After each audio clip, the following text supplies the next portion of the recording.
Hi guys and welcome back. So today I'm going to be showing you how to make these lemon and blueberry cookies. Let's begin. To get started on the recipe, you'll want to grab yourself a mixing bowl, and into your mixing bowl place your butter, followed by your light brown sugar and your granulated white sugar. Then mix them all together until they are lighter and fluffier in colour and consistency. You're not looking for it to be like a cake, light and fluffy, but more of a well combined kind of consistency, something a lot similar to this. Once you've achieved this, you can then go ahead and add in the egg and the vanilla. And feel free to also add in some lemon zest if you wanted, but when I've done that in the past, I found that it bakes a little bit bitter.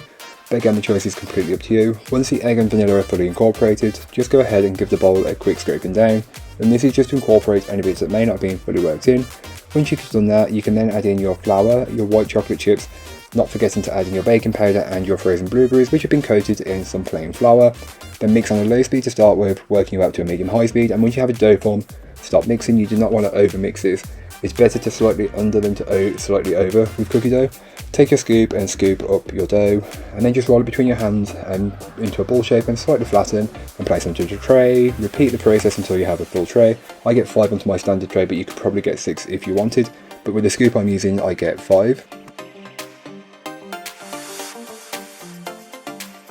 You can then go ahead and place these into the preheated oven and bake them up. All that information will be on the blog post, which will be linked down below. Once they're baked, you can go ahead and finish them off. Feel free to leave them as they are, but I also like to add on some more white chocolate chips just for a bit of extra garnish or, flair, why not? But the choice is up to you, it's really your choice.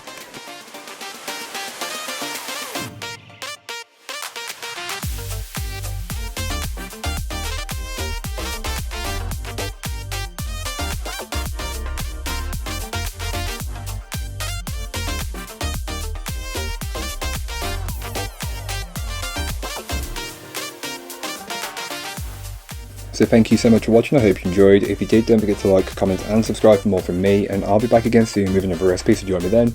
In the meanwhile, don't forget to check out the description, there'll be a link to this recipe, a link to my blog and links to all social medias. But that's all for today, I hope you enjoyed. Bye guys.